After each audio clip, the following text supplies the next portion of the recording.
YouTube বা Instagram খুললেই আজকাল দেখে অ্যাস্থেটিক রুমের ডেকোরেশন দেখাচ্ছে।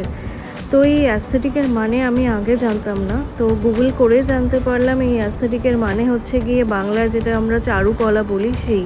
তো যেই রুমে থাকি সেই রুমটাকেই অ্যাস্থেটিক রুম বানাবো করে এই লিপন আর্ট করা স্টার্ট করলাম। তো এই লিপন আর্ট করতে এটা আমার ফার্স্ট লিপন আর্ট, আপনাদের বলতে ভুলে গিয়েছি, এটা ফার্স্ট লিপন আর্ট। আর এইটা বেসিক্যালি এটা একটা গুজরাটি আর্ট ওয়ার্কের মধ্যে পড়ে। এটার মধ্যে মিরর আর মাড এর ওপরে কাজ হয়। তো মাকে যখন বললাম মিরর আর মাড দিয়ে কাজ করব, তো মা বললো বাগান থেকে মাটি তুলে এর মধ্যে ব্যবহার করবি নাকি। তো এই লিপন আর্টটা করার একটাই কারণ এটা অনেক সহজে মানে অনেক তাড়াতাড়ি হয়ে যায়। তো আমার এটা কমপ্লিট করতে মোটামুটি 5 ঘন্টার মতো লেগেছে।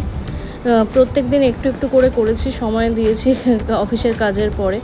তো এটা মানে যারা ওয়ার্কিং প্রফেশনাল কেউ যদি অ্যাস্থেটিকের কোনো কাজ করতে চায় তাহলে এই লিপন আর্ট দিয়ে স্টার্ট করতে পারেন। তো এটা ফাইনাল লুক, যেটা আমি লিপন আর্ট কমপ্লিট করার পরে এটা ফাইনাল লুকে দাঁড়িয়েছে। তো এটা দেখার পরে আর বাগান থেকে মাটি তুলে আনিনি দেখে মা বেশ খুশি হয়ে আমাকে বললো এটা লিভিং রুমেই লাগানোর জন্য।